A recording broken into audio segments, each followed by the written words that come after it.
ഈ video maximum ഒന്ന് share ചെയ്തോളിട്ടോ. കേന്ദ്ര സർക്കാരിനെതിരെ പ്രതിപക്ഷ പാർട്ടികളും ചില പ്രത്യേക സംഘടനകളും ഒക്കെ ചേർന്ന് നടത്തുന്ന ആ ഒരു സമരങ്ങൾക്കും പ്രചാരണങ്ങൾക്കും ഒക്കെ പിന്നിൽ വിദേശ ഫണ്ടിങ്ങും അന്താരാഷ്ട്ര ഗൂഢാലോചനകളും ഉണ്ടെന്നുള്ള ഒരു ആരോപണം ഇന്ത്യൻ രാഷ്ട്രീയത്തിൽ വളരെ ശക്തമാണെന്ന് ഞാൻ പറയാതെ തന്നെ നിങ്ങൾക്കറിയാലോ.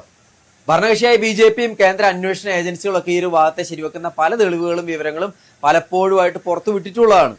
പക്ഷേ പ്രതിപക്ഷ കക്ഷികളും അതുപോലെ തന്നെ സാമൂഹ്യ പ്രവർത്തകരൊക്കെ ഈ ഒരു ആരോപണങ്ങളെയൊക്കെ പൂർണ്ണമായിട്ട് നിഷേധിക്കുകയും അതുപോലെ തന്നെ അവരുടെ ആ ഒരു പ്രതിഷേധത്തിന്റെ ആ ഒരു ശബ്ദം അടിച്ചമർത്താനുള്ള രാഷ്ട്രീയ പ്രതികാരമാണെന്നൊക്കെയാണ് അവർ വാദിക്കുന്നത്.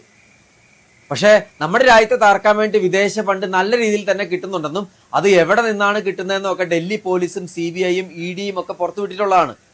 നിങ്ങൾക്കറിയാം, ന്യൂസ് ക്ലിക്ക് എന്ന ഒരു ഇൻഡിപെൻഡന്റ് ന്യൂസ് ചാനലിന് ചൈനീസ് അനുകൂല പ്രചാരണങ്ങൾ നടത്തുന്നതിനായിട്ട് വിദേശത്ത് നിന്ന് ഫണ്ട് കിട്ടുന്നതായിട്ടാണല്ലോ അവർ കണ്ടെത്തിയത്. പ്രത്യേകിച്ച് അമേരിക്കൻ ശതകോടീശനായ നെവിൽ റോയ് സിംഗം വഴി കോടിക്കണക്കിന് രൂപ നിയമവിരുദ്ധമായിട്ട് ലഭിച്ചു എന്ന് ഡൽഹി പോലീസ് FIRൽ രേഖപ്പെടുത്തിയിട്ടുള്ളതാണ്. അതുപോലെ തന്നെ ഇന്ത്യയിലെ കർഷക സമരങ്ങളെ ആളിക്കത്തിക്കാൻ വേണ്ടിയിട്ടും അതുപോലെ തന്നെ കോവിഡ് പ്രതിരോധ പ്രവർത്തനങ്ങൾ അപകീർത്തിപ്പെടുത്താനും 2019 തെരഞ്ഞെടുപ്പ് അട്ടിമറിക്കാനും ഈ ഒരു പണം ഉപയോഗിച്ചതായിട്ട് അന്വേഷണ ഏജൻസികൾ കണ്ടെത്തിയതുമാണ്. പിന്നെ ഇതുപോലെ തന്നെയുള്ള വേറെ ഒരു അന്താരാഷ്ട്ര കോടീശ്വരനാണ് ജോർജ് സോറസ്. അതായത് നരേന്ദ്രമോദി സർക്കാരിനെ താഴെ ഇറക്കാൻ ഇയാൾ ഫണ്ട് നൽകുമെന്ന് ഇയാൾ പരസ്യ പ്രസ്താവന നടത്തിയതും നിങ്ങൾക്കറിയാവുന്നതാണ്. പിന്നെ ഇന്ത്യയിലെ ഭരണമാറ്റത്തിനായിട്ട് അന്താരാഷ്ട്ര തലത്തിൽ വലിയൊരു ഡീപ് സ്റ്റേറ്റ് ശൃംഖല പ്രവർത്തിക്കുന്നുണ്ടെന്നും അതിന് പ്രതിപക്ഷ നേതാക്കളുടെ ആ ഒരു പിന്തുണയുണ്ടെന്നുള്ളതൊക്കെ പച്ചയായിട്ടുള്ള സത്യമാണ്. ഇങ്ങനെയുള്ള പല കാര്യങ്ങൾക്കും വിദേശ ഫണ്ട് ഉപയോഗിക്കുന്നുണ്ടെന്ന് മനസ്സിലാക്കിയതുകൊണ്ടാണ് കേന്ദ്ര ഗവൺമെന്റ് FCRA പോലെയുള്ള നിയമം കൊണ്ടുവരാൻ നോക്കുന്നത്.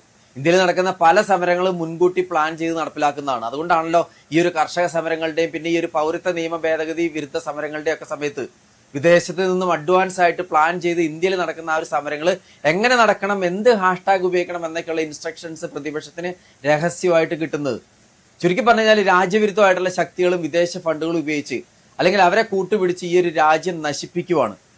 ഞാനിപ്പോൾ ഇത് പറയുമ്പോഴത്തേക്ക് എന്നെ സംഖ്യയാണ് ചാണകമാണെന്നൊക്കെ പറയും. പക്ഷേ നിങ്ങളൊരു കാര്യം പ്രത്യേകം ഓർക്കുക, ഈ ചാണകത്തിന് ഒരു പാറ്റയോ അല്ലെങ്കിൽ കീടങ്ങളെയൊക്കെ നശിപ്പിക്കാനുള്ള കഴിവുണ്ട്.